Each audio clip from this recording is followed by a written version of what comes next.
Dear students, welcome back.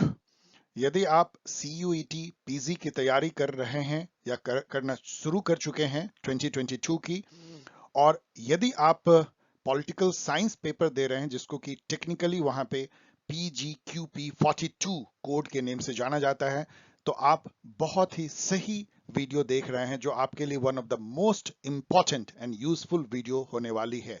इसमें हम लोग चर्चा करेंगे जो नई सिलेबस इन्होंने निकाली है CUET PG NTA साइट ने, उसको एनालाइज करेंगे।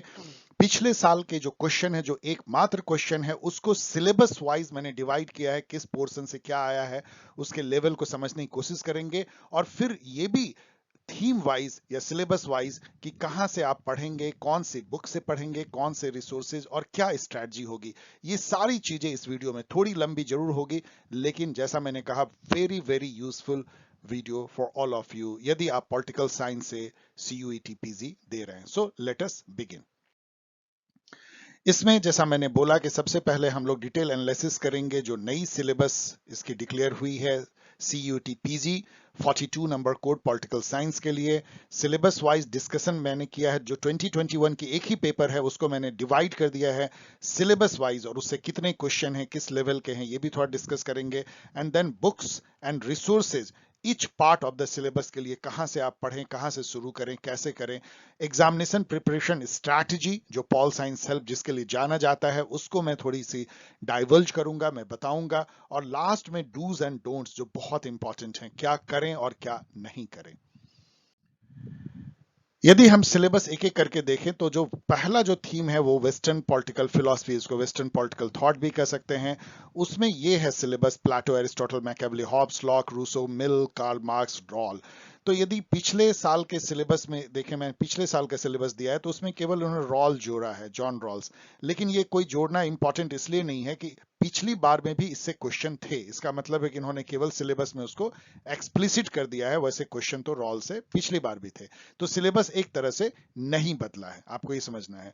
यदि हम कंपैरिजन करें CBCS जो अंडरग्राउंड सिलेबस है, जो DU एंड अदर यूनिवर्सिटी में फॉलो होती है, CBCS सिलेबस, तो उससे यदि कंपेयर करें तो थोड़ा सा ये हल्का सिलेबस है, क्योंकि इसमें हेगल नहीं है, इसमें कोलंताई नहीं है, इसमें मैरी वोल्स्टोनक्राफ्ट नहीं है, तो दो तीन थिंकर इन्होंने छोड़ दिया है। तो ये थोड़ा छोटा वर्जन है CBCS सिलेबस का। अब यदि हम देखें क्वेश्चन जो इस थीम पे जो लास्ट ईयर आई है CUET, जो एकमात्र ऑथेंटिक पेपर हम लोग के पास में है, उसमें देखिए कैसा क्वेश्चन है। First question, which of the following was written by Plato. आप जानते हैं कि प्लेटो ने अपोलॉजी लिखा था, बाकी तीन जो है वो एरिस्टोटल का था। कॉन्सेप्ट ऑफ फॉर्म इज, मैंने यहाँ पे और डिवाइड कर दिया, प्लेटो से दो क्वेश्चन थे। एक तो आप देख रहे हैं कि प्लेटो के द्वारा जो बुक लिखे गए हैं, दूसरा है the concept of form is primarily associated with. आपको पता है ये प्लेटो से एसोसिएटेड है, थ्योरी ऑफ फॉर्म और आइडिया जो कि इंटेलिजिबल वर्ल्ड में है। लेट अस नॉट डिस्कस, मैं उस पर जाऊंगा तो काफी वीडियो लंबा हो जाएगा, मैंने अलग वीडियो में इसको एनालाइज किया। यहाँ पे केवल क्वेश्चन देखिए, उसका आंसर देखिए, लेवल को जांचने की कोशिश कीजिए। दो क्वेश्चन प्लेटो से हैं, दो क्वेश्चन एरिस्टोटल से है। यूडेमोनिया का मतलब क्या होता है, एक्सट्रीम हैप्पीनेस जिसको आप कह सकते हैं, या उसको ह्यूमन गुड भी कह सकते हैं, फ्लोरिशमेंट ऑफ पीपल। यदि एक इंडिविजुअल का फ्लोरिस्ड फुलफिल्ड लाइफ होता है तो यूडेमेनिया है, जिसका एग्जैक्ट इंग्लिश में कोई वर्ड ही नहीं है, तो ह्यूमन गुड आप कह सकते हैं। निकोमैकियन इथिक्स जो है वो आपको पता है कि एरिस्टोटल की बुक है, जिसमें कि वो गोल्डन मीन का कॉन्सेप्ट देते हैं। तो ये सब बहुत आसान क्वेश्चन आपको लगने चाहिए। देन मैकियावेली से दो क्वेश्चन है, how did Machiavelli mean, what did Machiavelli mean by Fortuna. Fortuna उसने एक फियरी जो है लेडी, मतलब ऐसा भाग्य जो कि लेडी के रूप में दिखाया है, जो पूरे स्टेट को तहस नहस कर सकती है, ऐसी कोई रिवॉल्यूशन हो जाए, ऐसा कोई अटैक। जैसे अभी आप फॉर्चूना जो है, यदि आप देखें तो यूक्रेन पे जो रसिया का अटैक है वो एक फॉर्चूना है जेलेंस्की के लिए, लाइक दिस। तो ये जो है अनकंट्रोलेबल सिचुएशन कह सकते हैं फॉर्चूना को, मतलब एक पॉजिटिव कनोटेशन नहीं है फॉर्चूना का। अब यहां उल्टा जो है, ये वैचू जो उन्होंने बोला था वो करेज है। So the author of discourse on Levi, आपको पता है कि ये मैकियावेली हैं ऑफ कोर्स। उन्होंने जो 2 बुक लिखा है, प्रिंस और ये जो बुक है वो भी उतना ही इंपॉर्टेंट है। इसमें उन्होंने रिपब्लिकनिज्म जो उनका कॉन्सेप्ट है वो दिया है। वो रिपब्लिकन फॉर्म ऑफ गवर्नमेंट को बेहतर मानते हैं मोनार्की से, ये आपको याद रखना चाहिए। तो मैकियावेली से भी 2 क्वेश्चन था। देन हॉब से एक क्वेश्चन था, state of nature is a component of the political theory of. तो ये तो किसी भी सोशल कॉन्ट्रैक्टियन जो थ्योरिस्ट हैं, हॉब्स, लॉक, रूसो, कांत, उनका जो है स्टेट ऑफ नेचर वहां आता है। लेकिन यहाँ चूंकि हॉब्स ही केवल है तो बाकी में तो कोई कॉन्ट्रैक्टियन उस तरह से है नहीं, तो हॉब्स है। देन लॉक से 3 क्वेश्चन है, तो ये देखिए इनको ज्यादा वैल्यू दी गई है अभी तक। सबसे ज्यादा question, right to life, liberty and state, state को प्रॉपर्टी कह सकते हैं, associated with Locke. For John Locke knowledge is based on experience. क्यों? क्योंकि इन्होंने कहा था कि जब बच्चा पैदा होता है तो उसका दिमाग एक खाली स्लेट के जैसा होता है, जिसको उन्होंने टबला रसा कहा था, मतलब कि इस पे कुछ भी लिखा नहीं होता है। तो ये मतलब इस तरह का जो थॉट रखने वाले थिंकर होते हैं उनको हम लोग इम्पेरिसिस्ट कहते हैं, जिनका मानना होता है कि नॉलेज का जो सोर्स है केवल एक्सपीरियंस है। और जो इसका उल्टा होता है, जो मानते हैं कि नॉलेज का सोर्स जो है परे है, ट्रांसडेंटल है, कुछ दूसरी दुनिया से आता है, एब्स्ट्रैक्ट थॉट से आता है, एब्स्ट्रैक्ट रीजनिंग से आती है, जैसे प्लाटो, उसको हम लोग रैशनलिस्ट कहते हैं।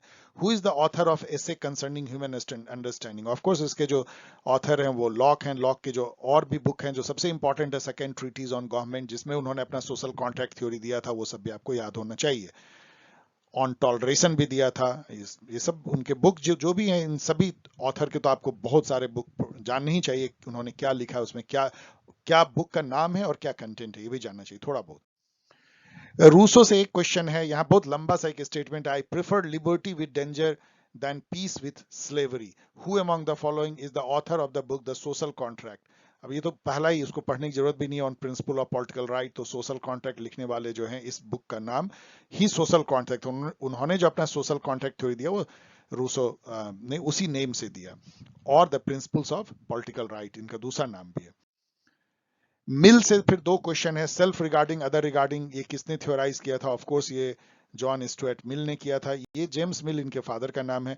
Who amongst the following thinker is defender of individual freedom? तो इंडिविजुअल फ्रीडम के बहुत बड़े समर्थक जिन्होंने ऑन लिबर्टी लिखा, ये जॉन स्टुअर्ट मिल है। फाइनली मार्क्स से देखें तो 3 क्वेश्चन है। तो मार्क्स एंड लॉक को सबसे अधिक वैल्यू दी गई है 2021 में। Marks was influenced by German idealism, French socialism, English and Scottish political economy, all of the above. यहाँ पे मैं हमेशा टिप्स बताता हूँ स्टूडेंट को कि ऑल ऑफ द अबव यदि है तो मोस्ट प्रोबेबली वही ज्यादा सही होता है, ये ध्यान रखिएगा। मार्क्स डिस्कसेज एलिनिएशन, जो उन्होंने एलिनिएशन डिस्कस किया था, मतलब कैसे आदमी का खिंचाव हो जाता है, अजनबीपन डेवलप कर लेता है अपने कार्य से, जो प्रोडक्ट वो डेवलप करता है वो अपने फेलो वर्कर से, अपने आप से ही। तो ये इन्होंने इकोनॉमिक एंड पॉलिटिकल मैन्युस्क्रिप्ट में किया था। ये उस समय ये यंग थे, मतलब यंग मार्क्स कहलाते हैं। विच of the following thinker presented the idea of historical materialism? तो हिस्टोरिकल मेटेरियलिज्म मार्क्स की थॉट है। तो ये 3 क्वेश्चन इसमें सभी आसान क्वेश्चन है। सॉरी, फाइनली जो है रॉल से क्वेश्चन है, हु अमंग द फॉलोइंग। अब आप देखिए रॉल जो है सिलेबस में नहीं था, लेकिन रॉल से 2 क्वेश्चन है, इस बार उन्होंने सिलेबस में दे दिया, इसलिए मैं कहता हूं कि सिलेबस चेंज नहीं हुई है, रॉल पहले भी था अभी भी है। Who among the following uses the idea of veil of ignorance? तो veil of ignorance, original position, ये सब जो है जॉन रॉल के जो सोशल कॉन्ट्रैक्ट या थ्योरी ऑफ जस्टिस है उसका पार्ट है John Rawls. According to John Rawls what is the most important virtue of justice? तो उनके अनुसार से जस्टिस मतलब फेयरनेस होना चाहिए। Fairness in what? Fairness in distribution. Distribution of what? Of primary social good. What is primary social good? मतलब primary social good है liberty, equality, right, positions of honour, reward, जो पॉलिटिकल ऑफिसेज एंड ऑल, ये जो है income, wealth, ये सब जो है प्राइमरी सोशल गुड है। उसकी जो डिस्ट्रीब्यूशन समाज में होना चाहिए वो फेयर होना चाहिए, जस्ट होना चाहिए। मिक्स्ड भी कुछ क्वेश्चन थे, जैसे कि इन बुक को मैच करने के लिए था प्रिजन नोटबुक, आपको पता है एंटोनियो ग्राम्स्की ने लिखा है। ए थ्योरी ऑफ जस्टिस अभी हम लोग जस्ट डिस्कस करे थे, रॉल्स ने लिखा है। कैपिटल जो है कार्ल मार्क्स की है, द कैपिटल या Das Kapital. Anarchy state and utopia बहुत इंपॉर्टेंट बुक है, रॉबर्ट नॉजिक की है, जो कहलाते हैं लिबर्टेरियन। लिबर्टेरियन मतलब जो क्लासिकल लिबरलिज्म को जिन्होंने मॉडर्न टाइम में रिवाइव किया, उसको लिबर्टेरियन कहते हैं, जो इंडिविजुअल फ्रीडम को बहुत दूर तक ले जाता है। पॉलिटिकल ऑब्लिगेशन एंड स्टेट, तो इसको आप इसमें भी रख सकते हैं, आप कॉन्सेप्ट में भी रख सकते हैं, जो मतलब स्टेट को कैसे पॉलिटिकल ऑब्लिगेशन से राइट के थ्रू जोड़ा था, वो टीएच ग्रीन ने जोड़ा था, इंग्लिश मोरलिस्ट थिंकर, जो काफी मोरलिज्म आइडियलिज्म के तरफ हो जाते हैं, वो टीएच ग्रीन। तो अब आप टोटल देखें यदि वेस्टर्न पॉलिटिकल थॉट या मॉडर्न पॉलिटिकल थॉट से, तो उसमें 19 क्वेश्चन है और इससे ज्यादा क्वेश्चन जो हैं किसी भी थीम से नहीं है। इसका मतलब क्या हुआ कि सबसे ज्यादा जो फोकस आपको करना है वो वेस्टर्न पॉलिटिकल थॉट पे करना है। 25% क्वेश्चन जो है वेस्टर्न पॉलिटिकल थॉट से हैं। अब आइए कि इनके रिसोर्स कहां से आपको इसको पढ़ना चाहिए। इसका जो बुक यदि आप देखें, पहले तो मैं आपको बताऊं कि कई स्टूडेंट मुझे बुक के बारे में पूछते हैं, मैंने इसमें दिया है बुक, लेकिन इस तरह के एग्जाम के लिए बुक पढ़ना बहुत फायदेमंद नहीं होता है, क्योंकि बुक किसी भी कंपटीशन के लिए नहीं बनी होती है। हाँ, एग्जाम गाइड जरूर बनी होती है। बुक बहुत आपको दूर तक ले जाता है और उसके कहीं कहीं से क्वेश्चन पूछा जाता है। वो बहुत डिफिकल्ट है बुक से आपको सब क्वेश्चन को कवर करना, लेकिन फिर भी यदि कोई बुक हो तो वो ओपी गौबा जो है वो सबसे आसान है। वेस्टर्न पॉलिटिकल थॉट पतली सी बुक है और आप उसको तेजी से पढ़ सकते हैं। देन एक बुक जो मैं लाइक करता हूं, ये बॉशर एंड केली की एडिटेड है, political thinker from Socrates to present. तो ये भी नेट पे ये फ्री पीडीएफ मिलता है, आप गूगल में लिखिए आपको पीडीएफ मिल जाएगा। ये दो बुक के अलावा आपको और कोई पढ़ने की जरूरत नहीं है। देन जो सबसे ज्यादा जो आपको आसानी से इसको कवर करता है वो पॉल साइंस हेल्प का जो वेस्टर्न पॉलिटिकल थॉट पे जो प्लेलिस्ट मैंने बनाया है वो आपको कवर करता है। और वो इतना अच्छा कवर करता है क्योंकि वो कई बुक से जो है मैंने रिसर्च करके दिया है। यदि आपने देखा है तो आपको पता होगा मैं क्या बोल रहा हूँ। मैं कोई बोस्ट नहीं कर रहा हूँ, मैं केवल एक फैक्ट बता रहा हूँ कि उससे अच्छी रिसोर्सेज आपको कंपटीशन के लिए शायद कहीं नहीं मिलेगी नेट पे। आपको आपको मैंने यहाँ हल करने के लिए यहाँ पे आप लिंक दे दिया है पॉल साइंस हेल्प चैनल का। इसको आप कॉपी पेस्ट करेंगे गूगल में तो आपको सीधा चैनल पे चले जाएंगे, वहां पे आप वेस्टर्न पॉलिटिकल थॉट के सारे वीडियो को देख लीजिए। इसके अलावा दो एग्जाम गाइड जो मैंने लिखा है बेसिकली सेमेस्टर एग्जाम के लिए, यूजी सीबीसीएस सिलेबस को कवर करता है, वो बहुत अच्छा है। वो बुक से अच्छा है क्योंकि बुक अगेन कई बुक्स का वो सम्मिश्रण है। उसमें दो जो एग्जाम गाइड हैं, क्लासिकल पॉलिटिकल फिलॉसफी और मॉडर्न पॉलिटिकल फिलॉसफी, ये दोनों आप ले लीजिए। इतना सस्ता है, दोनों मिला करके 140-50 रुपीज में हो जाता है। और इसकी जो लिंक है वो यहाँ पे है, ऑनलाइन आप पेमेंट करते हैं, ऑनलाइन उसको डाउनलोड करके पढ़ सकते हैं। देन जो थर्ड रिसोर्स मैं बोलूंगा वो pol science help exam guide की पीजी एंट्रेंस टेस्ट, ये मैंने 2021 में निकाला था। इस बार मैं कोशिश करूंगा कि अभी तो मैंने शुरू भी नहीं किया है कि आपके सीयूईटी एग्जाम जिसकी डेट भी नहीं आई है उसके 15 दिन पहले एक स्पेसिफिक गाइड सीयूईटी का हम निकालें। लेकिन जब तक वो नहीं आती है वैसे भी तब तक उसके पहले भी और उसके बाद भी पीजी एंट्रेंस टेस्ट के लिए जो मैंने गाइड निकाला था 2021 में, मोस्ट पॉपुलर गाइड है और उससे अच्छी रिसोर्स पीजी एंट्रेंस टेस्ट के लिए कोई नहीं है। अगेन मैं बोस्ट नहीं कर रहा हूँ, सॉरी यदि आपको लगता होगा कि सर अपनी खुद की बड़ाई कर रहे हैं, तो आई एम सॉरी, लेकिन मैं जान रहा हूं मैं क्या कह रहा हूं। आप भी जान रहे होंगे यदि आपने इसको अनुभव किया है तो उस बुक को डाउनलोड कर लीजिए, एग्जाम गाइड को। मॉडल टेस्ट पेपर मैंने बहुत मेहनत से बनाया था। इसमें क्वेश्चन केवल 3 ही सेट हैं 50-50 के, लेकिन वो आप पढ़ेंगे तो आपको समझ में आएगा कितनी एक्सप्लेनेशन है, कितनी एडिशनल इंफॉर्मेशन और कितना ज्यादा वो रिलेवेंट क्वेश्चन और कैसे वो एग्जाम प्रिपरेशन की आपको स्ट्रेटजी बताता है। आप यहां से शुरुआत कर सकते हैं। इन दोनों गाइड को आप अगेन इस साइट से जाकर के डाउनलोड कर सकते हैं ऑनलाइन पेमेंट करके, और कोई दिक्कत हो तो मेल जो लास्ट स्लाइड में दी गई वहां आप लिखिए, आपको गाइड की जाएगी। So these are the books, exam guide and videos and other resources जो आप इसको कवर कर सकते हैं इस थीम को, WPT को। अब आइए हम लोग सेकंड थीम पे चलते हैं, Indian political thought, IPT short में। इसमें यदि सिलेबस देखें तो बहुत छोटा सा है। पहले तो और छोटा था, गांधी अंबेडकर इन्होंने थोड़ा बड़ा किया, इस बार रिवाइज करके राम मोहन रॉय, सावरकर, कौटिल्य। तो एनसीएन से केवल इन्होंने कौटिल्य लिया, आप देख लीजिए। और 2021 सिलेबस जैसे मैंने बताया और छोटा था। यदि आप देखिए कि एंशियंट पॉलिटिकल थॉट में एक्सेप्ट कौटिल्य इन्होंने सब छोड़ दिया है, मनुस्मृति एंड सभी कुछ छोड़ दिया है। एब्रीज वर्सन है ये सीबीसीएस सिलेबस का, इसमें नेहरू, लोहिया, इकबाल, टैगोर, विवेकानंद, रमाबाई सब छोड़ दिया गया है। तो आपको बहुत छोटा सिलेबस है। अब इससे क्वेश्चन देखिए कैसा है। पहला है गांधी से 3 क्वेश्चन था, तो गांधी चूंकि गांधी अंबेडकर ही सिलेबस में था तो उसी से क्वेश्चन रहेगा। In oceanic circle there will be ever widening never ascending circles. आपको पता है ओसनिक सर्कल का कॉन्सेप्ट गांधी जी ने दिया था, एक non hierarchical sort of community arrangement for self governance, जो सेल्फ रिलायंट है, सेल्फ गवर्नड है। तो ये जो है गांधी जी का स्टेटमेंट है ओसनिक सर्कल का। Which among the following is influenced by unto this last. Unto this last जो है ये जॉन रस्किन की बुक थी, जिससे इतने प्रभावित हुए थे गांधी जी ने, अपना जो थॉट उस पे बनाया था वो सर्वोदय का बनाया था, सबका भला, सबका मतलब विकास। तो अभी भी जो है सबका साथ सबका विकास जो मोदी जी करते हैं उसमें कहीं ना कहीं ऑन टू दिस लास्ट का भी उसमें थॉट है। सर्वोदय फॉर एम के गांधी अनासक्ति, अनासक्ति यदि संस्कृत यदि आप थोड़ा आपका स्ट्रांग है तो ऐसे ही आप जानते हैं अनासक्ति का मतलब होता है नॉन अटैचमेंट, मतलब एक तरह से डिटैचमेंट। तो अनासक्ति, आसक्ति मतलब होता है अटैचमेंट, तो ये भी गांधी जी का है। इसका मीनिंग पूछा है तो तीन बहुत आसान क्वेश्चन है। देन दो अम्बेडकर से क्वेश्चन थे। जॉन डीवी जो हैं वो अम्बेडकर के टीचर थे कोलंबिया यूनिवर्सिटी में, उनको लाइफ लॉन्ग उन्होंने प्रभावित किया, वो एक प्रैग्मेटिस्ट थे, तो इन्होंने अम्बेडकर को प्रभावित किया। ग्रेडेड इनइक्वलिटी जो है वो कास्ट के बारे में कहते हैं। देखिए यहाँ पे मान लीजिए ब्राह्मण है, यहाँ क्षत्रिय है, मतलब आप क्षत्रिय कह लीजिए, राजपूत कह लीजिए। देन यहाँ पे मान लीजिए और वैश्या हैं, यहाँ पे अदर कास्ट लोअर कास्ट है, तो ये ग्रेडेड इनइक्वलिटी है। मतलब ग्रेडेड इनइक्वलिटी मतलब क्या था, ये पूरा ग्रुप जो है इस पूरे ग्रुप के ऊपर, ये पूरा ग्रुप इस पूरे ग्रुप के ऊपर, ग्रेडेड इनइक्वलिटी। ऐसा नहीं कि आदमियों के बीच में विभाजन नहीं है, ग्रुप के बीच का विभाजन है, हायरार्किकल। तो अंबेडकर ने इसको दिया था कास्ट को कहने के लिए। तो ओनली 5 क्वेश्चन है, तो आईपीटी को बहुत वैल्यू नहीं दिया है इन्होंने। इस बार भी बहुत ज्यादा क्वेश्चन नहीं रहेंगे क्योंकि अभी भी सिलेबस छोटा ही है। कुछ क्वेश्चन अब राजा राममोहन रॉय से हो सकते हैं, और कुछ जो आपने देखा सावरकर और एक दो और जो इंक्लूड किए गए हैं कौटिल्या, उससे क्वेश्चन रहेंगे, लेकिन ज्यादा क्वेश्चन नहीं रहेंगे। अब इसके लिए रिसोर्स देखिए, अगेन यदि बुक में देखें तो मेरा फेवरेट अभी भी ओपी गौवा है। ओपी गौवा बहुत पतली सी बुक है आईपीटी की, डब्ल्यूपीटी से भी पतली, आप बहुत तेजी से एक रात में इसको पढ़ सकते हैं, लेकिन उसमें बातें बहुत अच्छी अच्छी लिखी हुई है और कंपटीशन के लिए बहुत इंपॉर्टेंट है।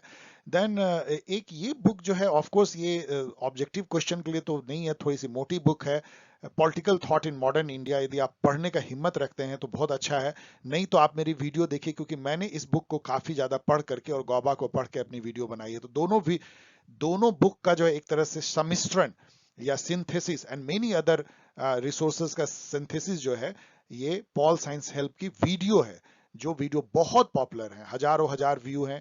आपको अगेन मैंने यहाँ पे दे दिया है एक अलग जो है इंडियन पॉलिटिकल थॉट का प्लेलिस्ट है, आप जाइए और उसमें देखिए कि मतलब ये सारे थीम राजा राम मोहन रॉय से लेकर के कौटिल्या और सावरकर और गांधी और अंबेडकर सब उसमें कवर्ड हैं। उसको कम से कम 6-7 बार जरूर देख जाइए आप।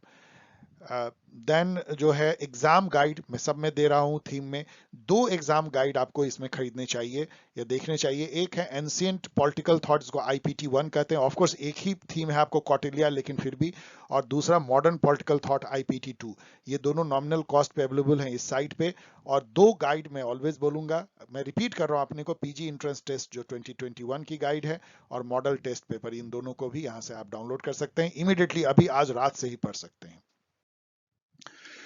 पॉलिटिकल थ्योरी एंड कॉन्सेप्ट पे अब हम लोग आते हैं, थर्ड जो थीम है। इस पे यदि देखें तो काफी खासा इस पे फोकस है। इस पे देखिए concept of liberty, equality, justice, rights भी इसमें है, राइट्स में लिखा हुआ नहीं है लेकिन यहाँ है ही, ह्यूमन राइट्स है। देन सॉवरेंटी का कॉन्सेप्ट है, सिटीजनशिप का कॉन्सेप्ट, इस पर जेंडर जोड़ा है इन्होंने। देन स्टेट की थ्योरी भी नई है जो सीबीसी सिलेबस में ज्यादा नहीं है। सिटीजनशिप भी सीबीसी सिलेबस में बहुत ठीक से नहीं डिलिनिएटेड है, डीएससी पेपर में जरूर है। कंटेम्प्रेरी इशू भी इन्होंने जोड़ दिया, मतलब करंट इवेंट भी आपको जो अभी जो चीजें हो रही हैं उससे लिंक किया जाएगा। मतलब अभी यदि कोई ह्यूमन राइट पे कोई बहुत बहस हो रही है, जैसे कि उगैर मुस्लिम जो है वो जिनजियांग प्रोविंस जो चाइना का है, वहां पे यूनाइटेड नेशन के ह्यूमन राइट कमिश्नर वहां गई हैं। तो अब ह्यूमन राइट पे आपको क्वेश्चन इससे पूछ सकता है। अभी मान लीजिए इंडिया में कोई सिटीजनशिप अमेंडमेंट जैसे 2019 में हुई, तो सिटीजनशिप पे आपको पूछ सकता है। अभी सॉवरेंटी की जो बहुत चर्चा होती है यूक्रेन और रसिया वॉर में, तो सॉवरेंटी पे पूछ सकते हैं। तो ये कंटेम्प्रेरी इशू जो है उससे भी आपको पूछा सकता है। फेमिनिस्ट आइडियोलॉजी भी इसमें जोड़ा है इन्होंने। तो बहुत कॉम्प्रिहेंसिव सिलेबस है। 2021 की सिलेबस थोड़ी छोटी थी इससे, इसके कंपैरिजन में। अब यदि क्वेश्चन देखें तो इससे भी काफी क्वेश्चन है। Which ideology is associated with concept of absence of government. तो एब्सेंस ऑफ गवर्नमेंट या ऑथोरिटी, कोई फॉर्मल ऑथोरिटी, ये एनार्किज्म जो है उसको काटता है, मतलब सपोर्ट करता है, मतलब प्रेजेंस ऑफ गवर्नमेंट या ऑथोरिटी को नकारता है, तो एनार्किज्म है। आसान क्वेश्चन। आन जे टिकनर जो है, आपको पता है उन्होंने रीफॉर्मुलेट किया था मॉर्गनथाउ के 6 रियलिस्ट प्रिंसिपल को फेमिनिस्ट इंटरनेशनल थ्योरी के रूप में, इसलिए फेमिनिज्म इन इंटरनेशनल रिलेशन है। देन राइट्स एज ट्रम्प, मतलब इसका मायने क्या होता है भी आपको जानना चाहिए। ट्रम्प मतलब होता है ट्रम्प कार्ड जिसको बोलते हैं, मतलब एक ऐसा हथियार, जो आपको बचाता है अल्टीमेटली, ब्रह्मास्त्र जैसा। तो राइट एज ए ट्रम्प है गवर्नमेंट के से बचाने के लिए इंडिविजुअल को, क्योंकि कुछ राइट्स ऐसे हैं जो गवर्नमेंट कभी आपको छीन नहीं सकते। आपको पता है कि जैसे कि right to life and personal liberty, वो इवन इमरजेंसी होने पे भी इंडिया में नहीं छीन सकती है गवर्नमेंट। वो आपके लिए ट्रम्प है, आपकी जान बचाता है। ये कहने वाले जो थे ये रोनाल्ड डॉर्किन थे। Who compare the liberty of मॉडर्न्स with that of ancient. ये थोड़ा सिलेबस से बाहर जाता है क्योंकि ये मास्टर्स में पढ़ाई होती है जनरली सीबीएसई सिलेबस में, और ये बेंजामिन कॉन्स्टेंट ने कहा था। मतलब उनका कहना था कि जो एंशिएंट लिबर्टी है वो एक तरह से रिपब्लिकन टाइप की लिबर्टी थी, कि यदि हमारा अपना राज्य है, अपना स्टेट है, हमारे ऊपर अपना शासन है, तो हम फ्री हैं, लिबर्टी है हमको। लेकिन अभी की जो लिबर्टी है वो निगेटिव लिबर्टी है। मतलब हमको right to freedom speech, right to movement, right to press, political right, उस टाइप की जो राइट जिसको कि फंडामेंटल राइट में हम गिनते हैं, उस टाइप के राइट को अभी लिबर्टी मानी जाती है। तो modern versus NCN, Benjamin constant. Who among the following is a libertarian thinker? अभी जस्ट मैंने आपको बताया लिबर्टेरियन थिंकर वो होते हैं जो कि क्लासिकल लिबरलिज्म को बहुत दूर तक ले जाते हैं, इंडिविजुअल फ्रीडम को बहुत ज्यादा तरजीह देते हैं या वैल्यू देते हैं, और वो बिल्कुल स्टेट को नाइट वॉचमैन स्टेट रखना चाहते हैं, मिनिमलिस्ट स्टेट। तो इसमें से जो रॉबर्ट नॉजिक है, आपने देखा उनके बुक को एनार्की स्टेट यूटोपिया, वो उन्होंने लिखा था। और ये तीनों यहाँ पे जान लीजिए, ये लोग कम्युनिटेरियन थिंकर, जो आगे क्वेश्चन भी आया, कम्युनिटेरियन थिंकर लिबरल की ही एक धारा से निकलते हैं अमेरिका में, जो कि कम्युनिटी को प्रेशर देते हैं, इंडिविजुअल और कम्युनिटी के बीच के बैलेंस को बनाए रखना चाहते हैं, नर्चरिंग कम्युनिटी, और स्टेट के रोल को थोड़ा वो आगे देखना चाहते हैं जो कम्युनिटी को प्रिजर्व करे, और डिस्ट्रीब्यूटिव जस्टिस में भी वो बिलीव करते हैं। तो सैंडल, वॉल्जर, टेलर, ये सब जो है, मैकल एलेस्टेडर, मैकलिंटायर, ये सब जो हैं ये सब लिबर्टेरियन कम्युनिटेरियन थिंकर कहलाते हैं। चार्ल्स टेलर, यहाँ पे चार्ल्स टेलर, वही चार्ल्स टेलर यहाँ आ गए हैं। उन्होंने एक बुक लिखा था पॉलिटिक्स ऑफ रिकॉग्निशन, जो कि मल्टीकल्चरलिज्म से रिलेटेड था। इनका कहना था कि केवल ये नहीं इंपॉर्टेंट है एक डाइवर्स सोसाइटी में कि आप दूसरे कल्चर को जीने देते हैं, जो मेजोरिटी, जैसे कि मान लीजिए हिंदू, मुस्लिम, सिख, ईसाई है, तो उनके यदि बात को चले चार्ल्स टेलर का, तो हिंदू केवल मुस्लिम को या सिख या ईसाई को एक्सेप्ट कर लें कि हाँ उनके साथ हम रहेंगे, ये काफी नहीं है। उनका कहना है कि आप उनके कल्चर को रिकॉग्नाइज कीजिए, उनको इज्जत बख्शिए, उनको डिग्निटी दीजिए कि हाँ आपका कल्चर, आपका खान पान, आपका ड्रेस भी अच्छा है, आप अपने तरीके से अच्छे हैं। तो जब ये होता है तब रियल हार्मोनी होती है, मल्टीकल्चरलिज्म होता है। चार्ल्स टेलर का ये कहना है। Politics of recognition. Who among the following thinker is known as for the capability approach. ये एक बहुत जनरल सवाल है, ये आपको जानना चाहिए, क्योंकि अपने प्रोफेसर अमृत्य सेन ने दिया है ये मार्था नॉसबॉम के साथ मिलकर के कैपेबिलिटी अप्रोच। इसमें उनका कहना क्या है? उनका कहना है कि गरीब इसलिए गरीब नहीं है कि उनके पास में पैसे नहीं है, वो इसलिए गरीब है वो इनकैपेबल है पैसा कमाने के लिए। तो पीपुल को अच्छी हेल्थ केयर दो, अच्छा एजुकेशन दो, एक्सेस दो उनको, हर तरह का access to market, access to opportunity, access to advantage, access to digital world, और देखो कि वो कैसे कैपेबल हो जाते हैं और कैसे खुद कमाने लगते हैं। आपको उनको डोल नहीं देना पड़ेगा, आपको वेलफेयरिज्म नहीं करनी पड़ेगी, बैठे बिठा करके उसके पैसे नहीं देने पड़ेंगे। This is capability approach in sum. The slogan the personal is political is concern with. आपको पता है ये स्लोगन फेमिनिज्म का है। बहुत ही आसान क्वेश्चन ये सब है। रॉबर्ट मॉरिसन मैकलिबर रोट द फॉलोइंग बुक। ये थोड़ा सा आपको डिफिकल्ट लग सकता है, लेकिन यदि आपने प्लूरलिज्म पढ़ा हो या प्लूरलिस्ट थॉट पढ़ा हो, क्योंकि थ्योरी ऑफ स्टेट है, और जो प्लूरलिस्ट थ्योरी ऑफ स्टेट जो है मैकलिबर उसके एक प्रणेता या प्रोपाउंडर रहे हैं। अनदर जो है रॉबर्ट डहल रहे हैं, लास्की रहे हैं, तो इन सब का लिपसेट भी रहे हैं, सैमुअल लिपसेट। तो ये सब जो है उनके बुक्स को आपको जाना चाहिए, उसमें से उन्होंने मॉडर्न स्टेट लिखा है। तो ठीक है, थोड़ा सा आपको डिफिकल्ट लग सकता है। Who among the following is a communitarian thinker. अभी जस्ट मैंने आपको बताया सैंडल, सॉरी ये नहीं है, ये नहीं है। अब यहाँ पे देखिए, ये तो माइकल सैंडल तो कम्युनिटेरियन थिंकर आपने देख लिया, और भी कम्युनिटेरियन थिंकर को पहले आपने देखा। ये तीनों जो हैं लिबर्टेरियन है। नॉजिक को आपने पहले देखा था, हैक एंड मिल्टन फ्रीडमैन, यही तीन आपको एग्जाम में पूछा जाता है कि ये जो है लिबर्टेरियन थिंकर है, और वहां चार आपने देखा था वो कम्युनिटेरियन थिंकर। तो इसको रट लीजिए। Global justice is vital for. Global justice का मायने क्या होता है कि जस्टिस जो है केवल देश की सीमा के अंदर ही नहीं होना चाहिए, जो जॉन रॉल ने कहा था, ये पूरे दुनिया भर में लागू होना चाहिए। जो दुनिया भर में हर आदमी को न्याय मिलना चाहिए विसे विस अदर पर्सन, चाहे वो किसी भी स्टेट का हो।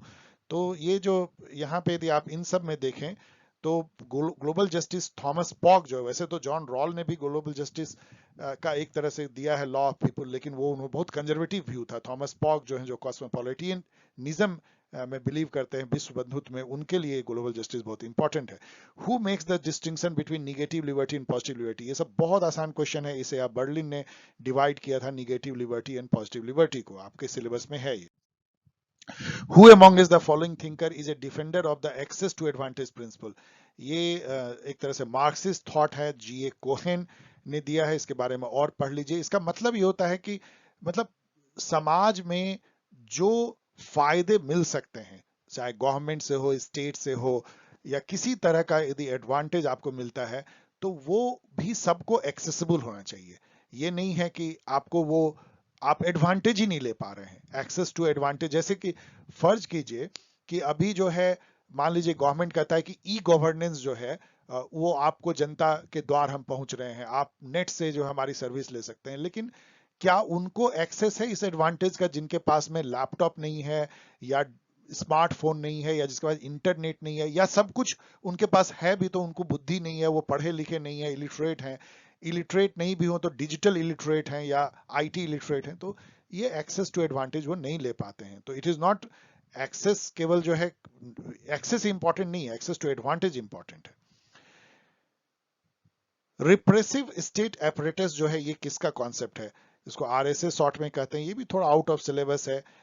ये जो है लुई अल्थुजर का है, जहां पे कि वो जैसे ग्राम्स्ची ने जो हेजमनी का कॉन्सेप्ट दिया था उसी टाइप का ये देते हैं, लेकिन ये बहुत पॉपुलर हो गया, जिसमें वो कहते हैं कि जो स्टेट है, कैपिटलिस्ट स्टेट, वो जो अपना वर्चस्व जो जो बनाए रखता है, वो दो एपरेटस है। एक आइडियोलॉजिकल स्टेट एपरेटस होता है, जिसमें वो आइडियोलॉजी क्रिएट करता है state through media, through popular जो opinion, discourses, novel, art, culture and other, उससे वो एक डिस्कोर्स क्रिएट करता है कि कैपिटल व्यवस्था अच्छी है, और जो वर्किंग क्लास है वो मान लेते हैं कि वही नॉर्मल है, और यदि उससे ना माने तो फिर उनका पुलिस है, आर्मी है, कोर्ट कचहरी, जो रिप्रेसिव स्टेट अपरेटस है, वो पिक्चर में आता है, फिर उसको डंडा मारता है कि तुम क्यों नहीं मान रहे हो जो हमारा मीडिया कह रहा है, जो हमारा पॉपुलर मैगजीन कह रहा है, जो जो आर्ट कल्चर, जो डिस्कोर्स बन रहा है, जो स्टेट की प्रोपेगेंडा है, उसको मानते क्यों नहीं हो? तो ये आरएसए एंड आईएसए के थ्रू स्टेट जो है वो एक तरह से कैपिटलिस्ट जो स्ट्रक्चर है, जो मोड ऑफ प्रोडक्शन और रिलेशन ऑफ प्रोडक्शन, उसको सालों साल, दशकों एंड सेंचुरी सेंचुरी बनाए रखता है। ये जो कॉन्सेप्ट है, ये ऑफ कोर्स थोड़ा सा, फिर अगेन ये मास्टर्स में पढ़ाई होती है, थोड़ा आउट ऑफ सिलेबस है। तो दो मैं देख रहा आउट ऑफ सिलेबस है, एक बेंजामिन कॉन्स्टेंटाइन का और एक लुई अल्थुजर का, जो structuralist view of capitalist state. इसके लिए यदि आप सोर्स देखिए तो बुक अगेन मैं ओपी गौबा को सेलेक्ट करूंगा। आप सोचते होंगे कि सर ओपी गौबा के फैन है, तो यस, मुझे लगता है, क्योंकि मैं उस टाइप का मेरी थॉट रहती है कि जो बुक सिंपल है वो अच्छी है, जो बुक बहुत मोटी तगड़ी है, इधर उधर की बातें करते हैं, वो ठीक नहीं है। OP Gauba to the point लिखते हैं, तो आप पॉलिटिकल थ्योरी इनसे पढ़ सकते हैं, लेकिन उससे भी बेहतर जो आपके लिए है, अगेन आप मुझे माफ कर दीजिएगा, मैं बार बार अपनी ही रिसोर्स को कह रहा हूं, क्योंकि एक्चुअली वो सबसे अच्छा है, आपको पता है यदि आपने देखा है तो पॉलिटिकल थ्योरी और कॉन्सेप्ट में मैंने बहुत सारे थीम जो यहाँ पे हैं उसको उसमें वीडियो बनाए, कुछ कुछ तो दो दो सीरीज में है, उसको आप यहाँ से देख लीजिए। इसमें भी जो है 2 गाइड मैंने रिलीज किए हैं सीबीसीएस सिलेबस के लिए, उसको पढ़ लीजिए। उसमें से भी खास करके मैं आगे बताऊंगा कि उसमें मेन पॉइंट ही आपको पढ़ना है, की पॉइंट, उसके अंदर भी जाना नहीं है गाइड के। पॉलिटिकल कॉन्सेप्ट एंड डिबेट करके एक गाइड है, और दूसरा गाइड है पॉलिटिकल थ्योरी। इन दोनों को जो है आप डाउनलोड कर सकते हैं यहाँ से नॉमिनल कॉस्ट पे, और तुरंत आज रात में ही पढ़ सकते हैं।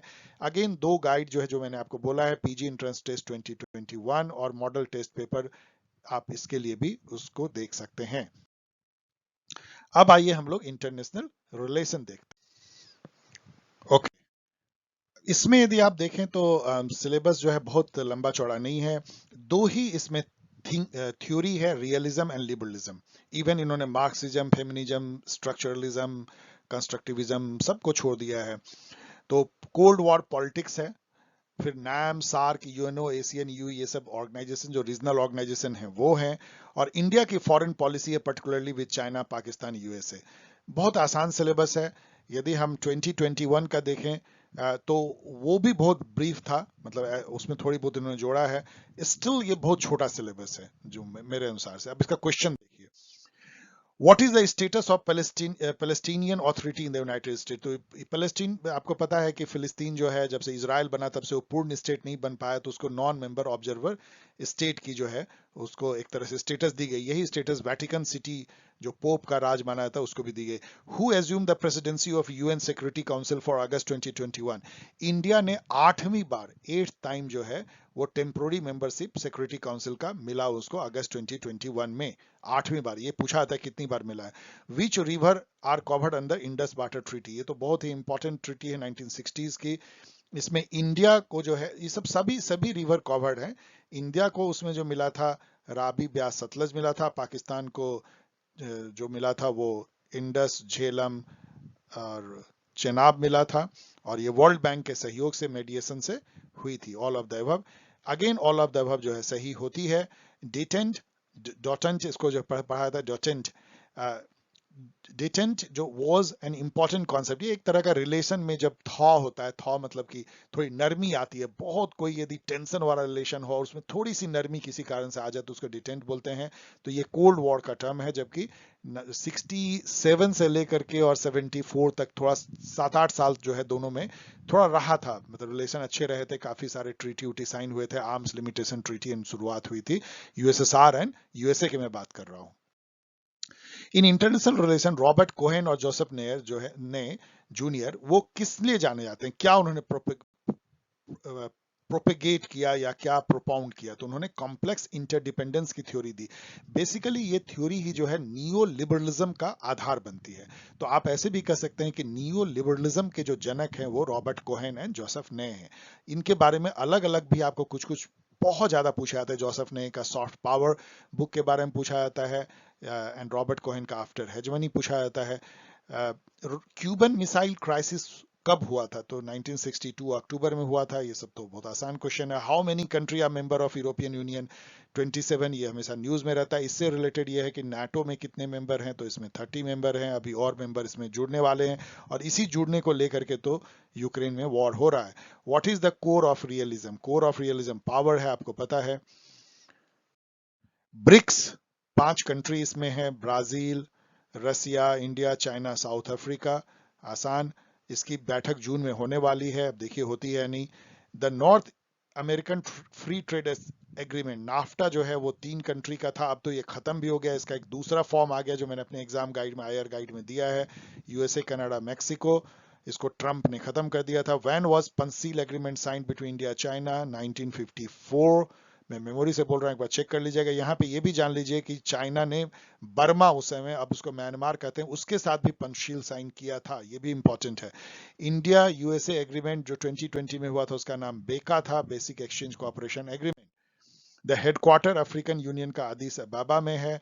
South African association for regional cooperation, SAARC, कितने कंट्री को कंप्राइज करता है, आठवां कंट्री इसमें अफगानिस्तान था जो 2007 में शामिल हुआ था, वो फाउंडिंग कंट्री नहीं था। Which country is the chair of non aligned movement for the period, अभी भी कौन है, ये अजरबैजान है। इसको भी एक बार चेक कर लीजिएगा, मैं मेमोरी से बोल रहा हूँ, मैं क्वेश्चन मार्क लगा रहा हूँ, अजरबैजान लेकिन है। अब यदि आईआर में देखिए तो आईआर में भी काफी क्वेश्चन पूछे गए हैं। इनफैक्ट ये सेकंड सबसे ज्यादा क्वेश्चन यदि आप देखेंगे तो आईआर में है। तो रिसोर्स यदि इसके लिए देखें तो बुक्स जो हैं, थ्योरी तो 2 ही है, तो बहुत ज्यादा आपको पढ़ने की जरूरत ही नहीं है। तो हेवुड आप देख सकते हैं, थ्योरी के लिए सबसे ठीक है। ये भी नेट पे फ्रीली अवेलेबल है। आईआर हिस्ट्री जरूर आप देख लीजिए, क्योंकि उसमें कोल्ड वॉर आपको पूरा मिल जाएगा। ये John Bayliss and Steve Smith की जो बुक है ग्लोबलाइजेशन ऑफ वर्ल्ड पॉलिटिक्स, उसमें थोड़े से पार्ट में आईआर हिस्ट्री भी 20th सेंचुरी की दी गई है, उसको पढ़ लीजिए, दैट्स ऑल। और कोई बुक पढ़ने की जरूरत नहीं है। देन आप जो है जो आईआर पे जितने थीम जो इस सिलेबस में है, केवल वो आप पॉल साइंस हेल्प वीडियो देख लीजिए, बेस्ट रिसोर्स है।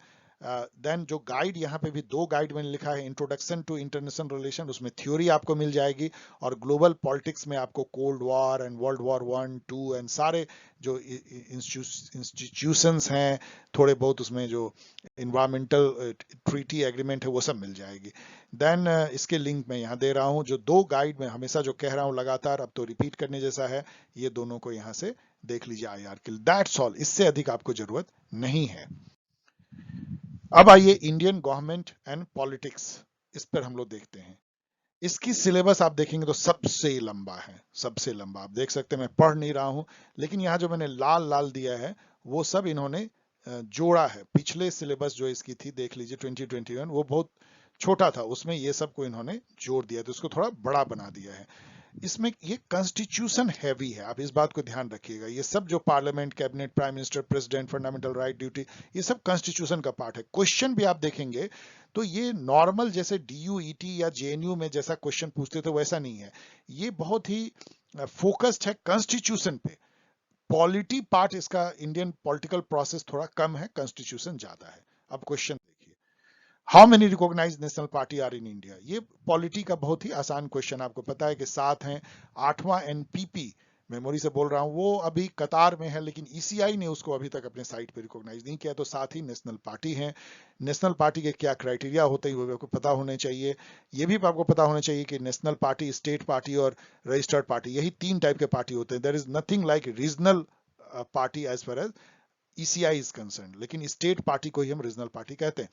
आर्टिकल 52 से 62 जो है वो किससे कंसर्न रखता है, तो ये प्रेसिडेंट से कंसर्न रखता है। इसका मतलब क्या है कि आपको ये कहता है कि जो आर्टिकल जैसे 153 से लेके 161 गवर्नर तक है, 315 से लेके 323 तक जो है पब्लिक सर्विस कमीशन है, तो ये सब आपको अब मतलब कौन किस रेंज के आर्टिकल किस कॉन्स्टिट्यूशनल अथॉरिटी से, ये आपको जानना चाहिए।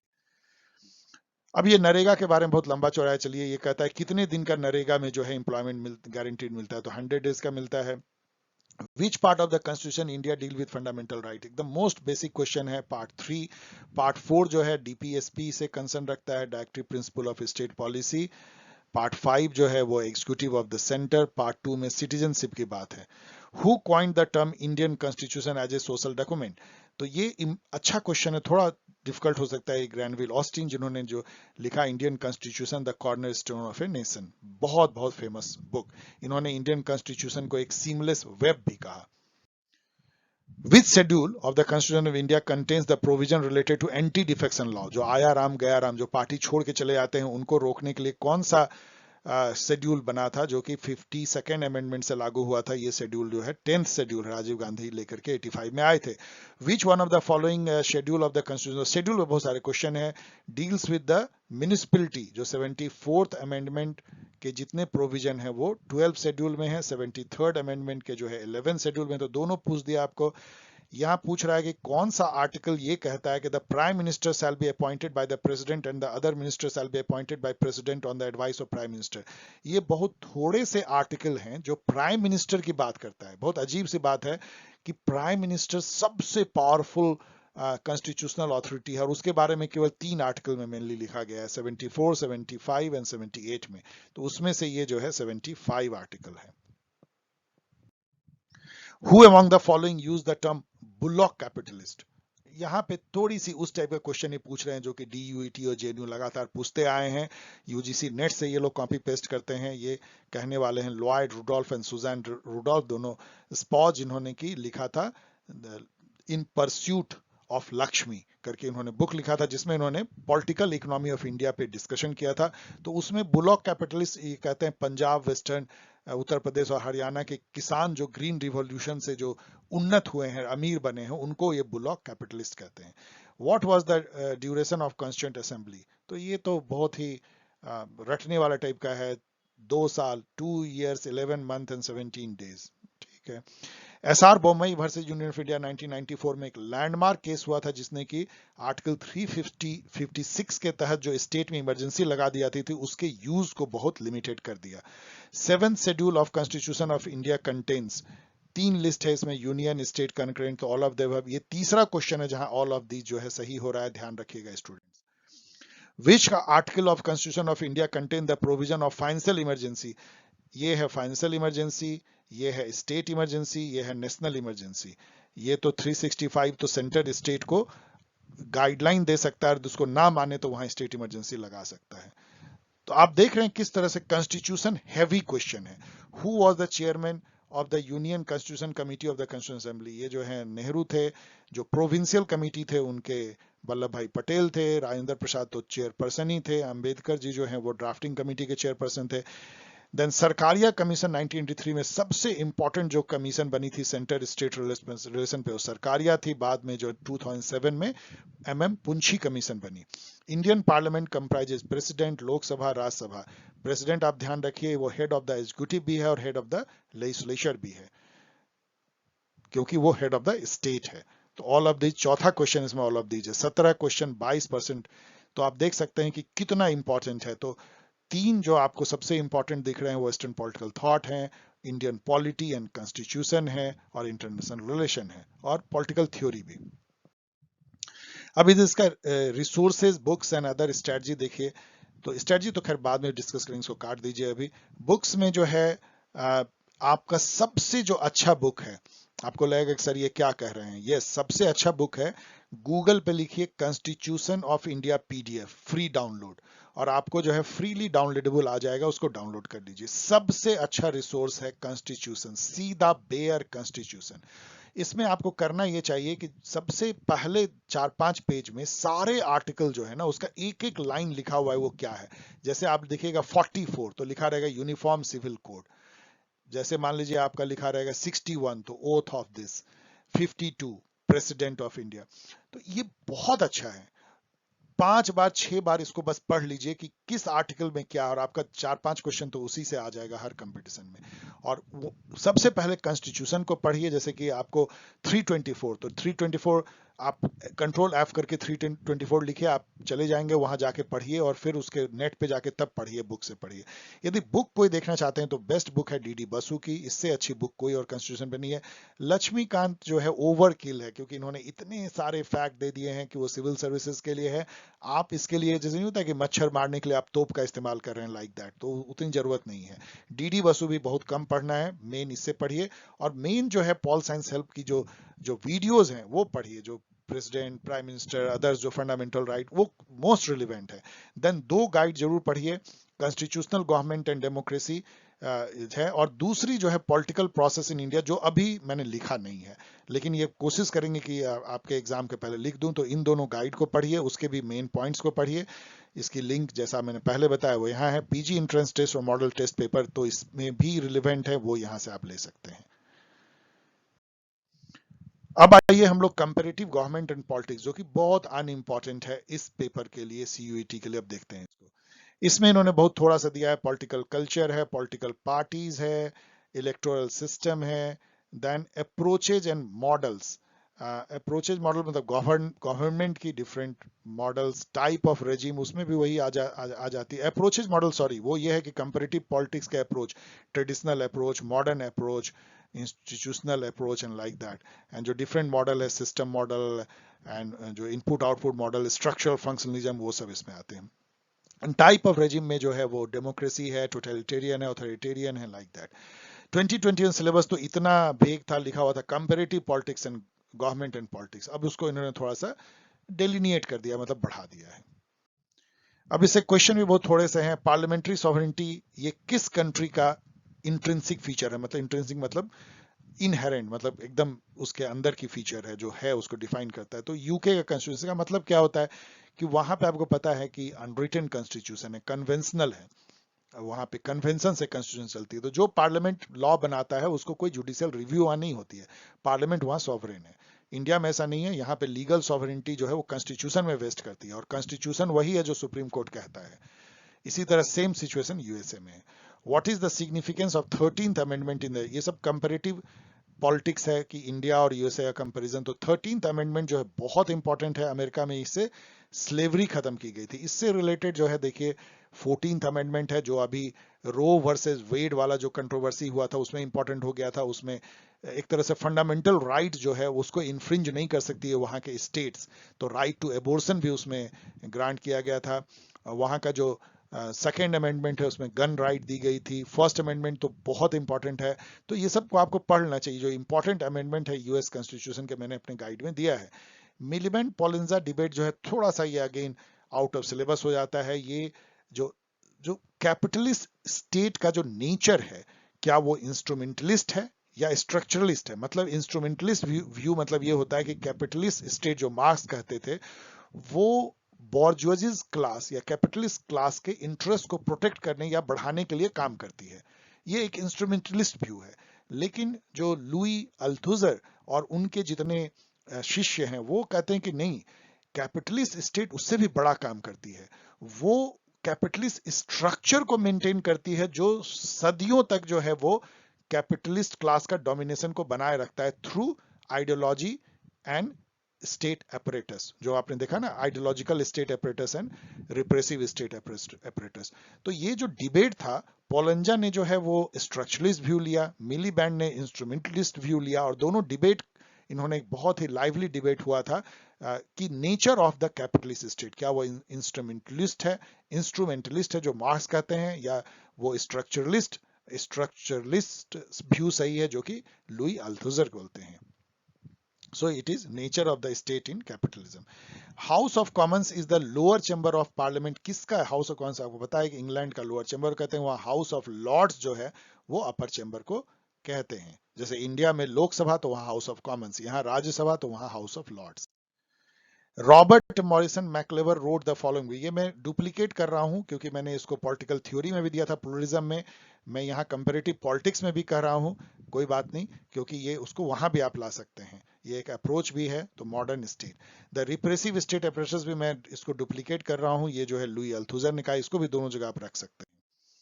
अब इसकी यदि स्ट्रेटजी देखिए कंपैरेटिव पॉलिटिक्स की, तो बुक बहुत अनफॉर्चुनेट है, कोई बुक इसमें नहीं है।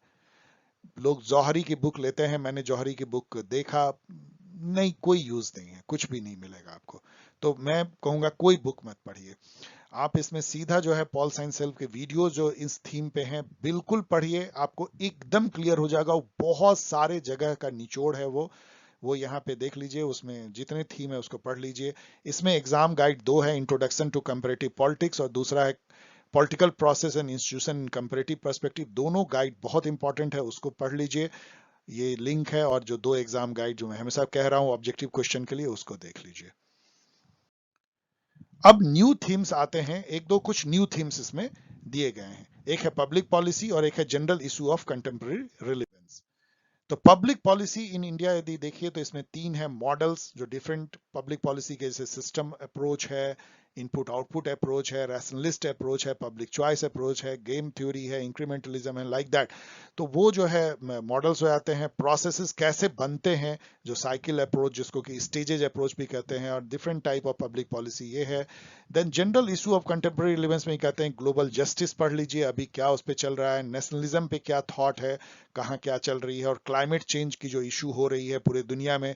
जैसे कि अभी जो है, अभी जब हम लोग डिस्कस कर रहे हैं तो स्टॉकहोम +50, अभी 2 और 3 जून को ये हुआ है। 50 साल जो पहली जो इन्वायरमेंटल कॉन्फ्रेंस हुई थी ह्यूमन इन्वायरमेंट पे 1972 स्टॉकहोम में, उसकी 50वीं वर्षगांठ मनाई गई है, और सब लीडर जो है वहां जुटे हैं कि वर्ल्ड को कैसे जो है बचाया जाए ग्लोबल वार्मिंग, क्लाइमेट चेंज से। तो इस टाइप के क्वेश्चन आपको पूछे जा सकते हैं। अब इसके लिए यदि रिसोर्सेज देखिए तो मैंने यहां सीधा सीधा आपको डायरेक्ट लिंक दे दिया। पब्लिक पॉलिसी पे 4 वीडियो जो है पॉल साइंस हेल्प चैनल में, और वो उससे अधिक आपको जानना नहीं है, मैं चैलेंज करता हूं। और उसके सीधे सीधे लिंक मैंने दिया। पब्लिक पॉलिसी इंट्रोडक्शन यहाँ पे है, गूगल पे आप कॉपी पेस्ट कीजिए, सीधा उस वीडियो पे जाएंगे। मॉडल अप्रोचेज यहाँ पे है, इवेल्युएशन पब्लिक पॉलिसी कैसे इवेल्युएट करते हैं यहाँ है, और पब्लिक पॉलिसी इंडिया में कैसे बनती है उसके प्रोसेस क्या है यहाँ है। इन चारों वीडियो को देख लीजिए, बार बार देख लीजिए, 6-7 बार, आपका काम हो जाएगा। देन इस पे एक गाइड जो है बस एक ही आपको पढ़नी है, पब्लिक पॉलिसी एंड एडमिनिस्ट्रेशन, यहाँ से डाउनलोड कर लीजिए। और 2 गाइड जो मैंने बोला वो तो ऑलवेज आपको हेल्प करेगी हर थीम में। देन कंटेम्प्रेरी इशू पे जो है, इनको देखने के साथ वो जो ग्लोबल जस्टिस एंड क्लाइमेट पे तो वीडियो आप देख लीजिए, एग्जाम गाइड से भी पढ़ लीजिए, लेकिन जो मैं वीकली करंट अफेयर जो मैं पिछले 2 महीने से चला रहा हूं, उसको आप देख लीजिए, 2-3 महीने से चल रहा है, उसकी यहाँ पे मैंने सीधा लिंक दे दिया है, वहां प्लेलिस्ट भी बना दिया है, आप उसको देख सकते हैं। उसमें सारी इशू जो अभी हो रहे हैं दुनिया में, वो वहां डिस्कस किए जाते हैं, उससे आपको उसी से क्वेश्चन रहेंगे। तो अब यदि हम देखें कि ओवरऑल एनालिसिस यदि हम CUET PG की करें, जो अभी तक मैंने इतना ज्यादा लंबा बना दिया, लेकिन उसका जो निचोड़ क्या है, वेस्टर्न पॉलिटिकल थॉट से 19 क्वेश्चन थे, constitution Indian polity second number पे था, 17 क्वेश्चन थे। ज्यादा इसमें कॉन्स्टिट्यूशन से थे, कम इंडियन पॉलिटी से था। इंटरनेशनल रिलेशन पे 15 क्वेश्चन 3rd नंबर पे आता है। पॉलिटिकल थ्योरी एंड कॉन्सेप्ट से 14 क्वेश्चन 4th नंबर पे आता है। सीपी कंपैरेटिव पॉलिटिक्स से केवल 6 क्वेश्चन, आईपीटी से मात्र 5 क्वेश्चन। तो अब आप देख सकते हैं कि इंपॉर्टेंट क्या है। वेस्टर्न पॉलिटिकल थॉट और कॉन्स्टिट्यूशन मिलाकर के ही 50% क्वेश्चन हो जाते हैं। यदि इसमें आईआर जोड़ लें तो 2/3 क्वेश्चन हो जाते हैं, और यदि पॉलिटिकल थ्योरी जोड़ लें तो 3/4 हो जाते हैं। तो मतलब समझिए कि यही 4-5 थीम से आपको क्वेश्चन रहेंगे। आईपीटी और सीपी इसमें इतना इंपॉर्टेंट नहीं है। लेवल ऑफ क्वेश्चन यदि देखिए तो इजी टू मॉडरेट है, आपको बहुत ज्यादा भटकना नहीं है। यदि आप सीयूईटी की तैयारी कर रहे हैं तो यूजीसी नेट के क्वेश्चन को मत देखिए, बड़े बड़े वॉल्यूमनस बुक मत पढ़िए। लक्ष्मीकांत टाइप के बुक के लिए आपको उतना ओवरकिल करने की जरूरत नहीं है। ओपी गौबा काफी है, और इवन डीडी बसु भी कॉन्स्टिट्यूशनल के पढ़ने की जरूरत नहीं है। पॉल साइंस हेल्प की जो चैनल है वो मोर देन सफिशिएंट है आपको हंसते खेलते हुए सीयूईटी करने के लिए। मैं इसको एकदम बिल्कुल दावे के साथ कह रहा हूं, यदि आप उसको उस तरह से करें जैसा मैं अभी थोड़ा सा और बताऊंगा। देन एकदम एज पर सिलेबस क्वेश्चन पूछ रहे हैं। आप ध्यान रखिए कि ये एनटीए एग्जाम लेती है जो एक स्टैंडर्डाइज बॉडी है। ये डीयूईटी या जेएनयू की तरह आर्बिट क्वेश्चन नहीं पूछेंगे कि एक यूनिवर्सिटी है कुछ भी पूछ लिया। इसको पूरे इंडिया भर के स्टूडेंट को कैटर करना है, तमिलनाडु से लेकर कश्मीर तक का। तो आप जान लीजिए कि ये बिल्कुल टू द पॉइंट सिलेबस पूछेंगे। याद रखिएगा, कुछ क्वेश्चन बाहर रहेंगे, जैसे आपने देखा मैकलेबर का था, लुई अल्थुजर का था, बेंजामिन कॉन्स्टेंटाइन का था। थोड़े बहुत रहेंगे, वो रह सकते हैं, लेकिन 2-4 क्वेश्चन। लेकिन 95% क्वेश्चन जो है या 90% क्वेश्चन सिलेबस से रहेंगे, ध्यान रखिएगा इसका। और बहुत थोड़े क्वेश्चन बियॉन्ड सिलेबस होंगे और आर्बिट रहेंगे। अब आप भूल जाइए कि जैसे बीएचयू में, जेएनयू में और डीयूटी में जो आर्बिट क्वेश्चन पूछते थे वैसा इसमें नहीं पूछा जाएगा। अब आइए कि एग्जामिनेशन प्रिपरेशन कैसे करें। मैंने आपको रिसोर्सेज बता दिए हैं, उन रिसोर्स को कैसे यूज करना है। आप देखिए, बुक के बारे में तो मैं नहीं कहूंगा, क्योंकि आप सेलेक्टिव पढ़िए, उससे नोट मेकिंग कीजिए और उसको मिक्स कीजिए जो पॉल साइंस हेल्प वीडियो में रिसोर्सेज है, इतना ही मैं कहूंगा। लेकिन जहां तक इस चैनल की बात है, तो जो पॉल साइंस हेल्प वीडियो के लेक्चर जो कंसर्न थीम पे है उसको 6 से 7 बार देखिए। अब आप कहेंगे सर 6 से 7 बार, इनफैक्ट मैं कम बोल रहा हूँ, 10 से 11 बार भी हो सकता है। और इसको कैसे देखा जाता है देखिए, पहली बार आप उसको नॉर्मल स्पीड में देखिए, दूसरी बार उसको 1.5 कर दीजिए, तीसरी बार 1.75 कर दीजिए, चौथी बार 2 पे देखिए, और बढ़ा बढ़ा के देखिए देखिए, जल्दी जल्दी देखिए। जब लास्ट टाइम आप देखिए तो 5 मिनट में आपको एक वीडियो देख लेना चाहिए, इस टाइप से देखिएगा। Then selectively read the exam guide for CBCS exam. जो मैंने आपको एग्जाम गाइड बताए हैं सब्जेक्टिव पेपर के लिए मैंने लिखे थे, वो ऑब्जेक्टिव के लिए नहीं लिखा था, लेकिन मैंने इस बात का ध्यान रखा था कि उसमें की पॉइंट मैं ऐसा लिखूं जो कि एमसीक्यू क्वेश्चन को हल करे। तो आपको क्या करना चाहिए कि कुछ सेलेक्टिव, जैसे कि लिबरलिज्म है आईआर में, रियलिज्म है, उसको तो पूरा पढ़ लीजिए, उसके पूरे थीम और उसके क्वेश्चन आंसर को। लेकिन बाकी आपको जस्ट केवल की पॉइंट्स जो चैप्टर थीम वाइज है उसको आप कम से कम 10-11 बार देख जाइए। और आप चाहें तो आज रात में ही एक गाइड का मेन थीम को 11 बार पढ़ सकते हैं, लेकिन उसको इस तक से नहीं पढ़ना है, उसको अगले 1-2 महीने में 11 बार पढ़ना है। Then revise from exam guide for PG entrance test. जो पीजी इंट्रेंस टेस्ट की जो गाइड है और सीयूटी की गाइड तो आने वाली है, लेकिन उसको वेट मत कीजिए, आप उस गाइड को पढ़ लीजिए, उसको भी 10-11 बार रिवाइज कीजिए, एकदम बिल्कुल पॉसिबल है। आप एक थीम को आधे घंटे में कवर कर सकते हैं और बाद में तो 5 मिनट में कर सकते हैं। तो आप सोचिए कितनी बार रिवाइज कर सकते हैं, कम से कम 10-11 बार रिवाइज कीजिए, जो उसमें मेन पॉइंट्स जो लिखे हुए हैं टेबल बना करके, इसको फैक्ट सीट मैंने कहा है। Then solve MCQ multiple choice question.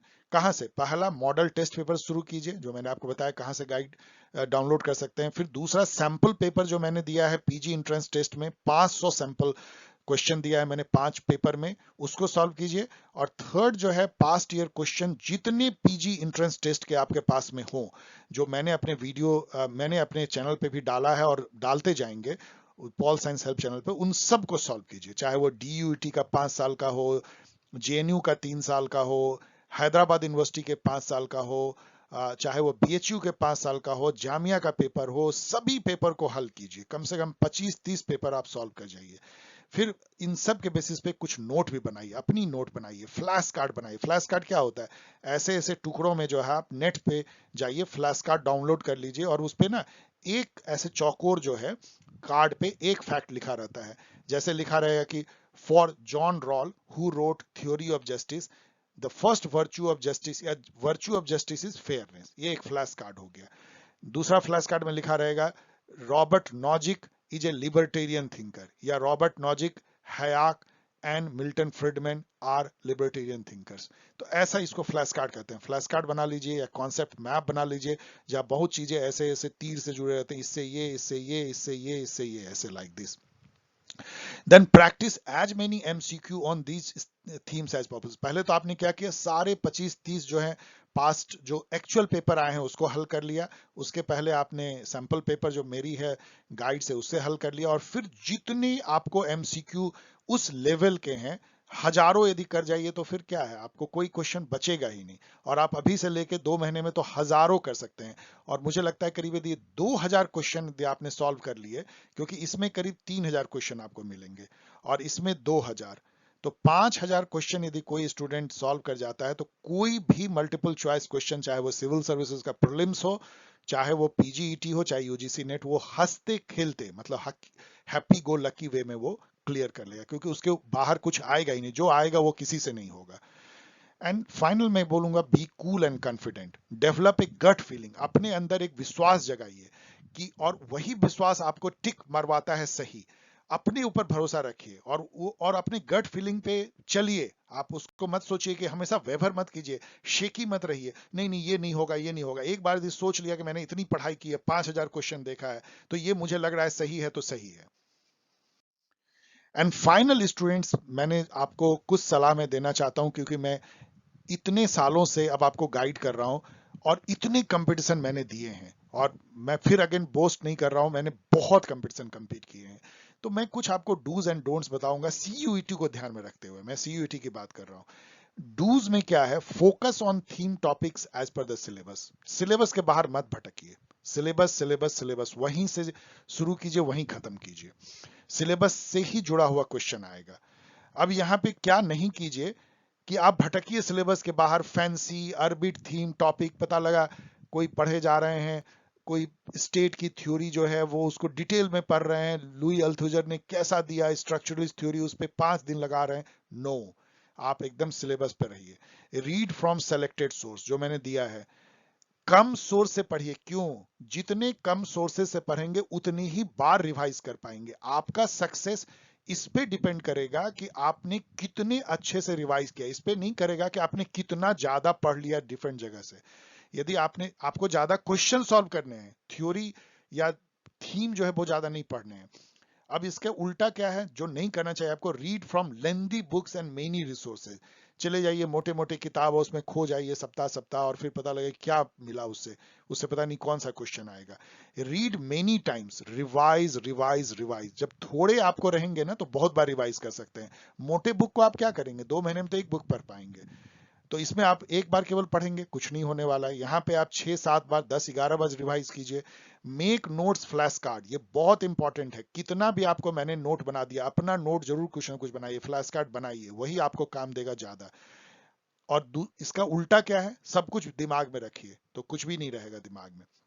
Revise many times, 10-11 times, revise revise revise. यहाँ मैंने रीड कहा था, यहाँ रिवाइज, रीड कीजिए 6-7 बार, रिवाइज कीजिए 10-11 बार। यहाँ पे डोंट्स क्या है, केवल 1-2 बार रिवाइज कीजिएगा, नहीं होगा। सॉल्व ऑल पास्ट, यहाँ आपको एक्सटेंसिव जाना है, जितने पास्ट ईयर पेपर आपको मिलते हैं उस सबको सॉल्व कीजिए। यहाँ पे क्या आपने नहीं किया, गलत है। Practise as many MCQ as possible, जितने हजारों एमसीक्यू को प्रैक्टिस कीजिए, वही आपको जो है एक्सटेंसिव स्टडी है। ऑब्जेक्टिव टाइप क्वेश्चन के लिए किताब पढ़ना छोड़ के एमसीक्यू सॉल्व कीजिए, पास्ट ईयर हो एक्चुअल तो बहुत बढ़िया, और उससे मिलता जुलता कोई बना के दे बहुत बढ़िया। Practise only limited MCQ, no no. Ignore और सिंपली मेमोराइज अरबिट क्वेश्चन।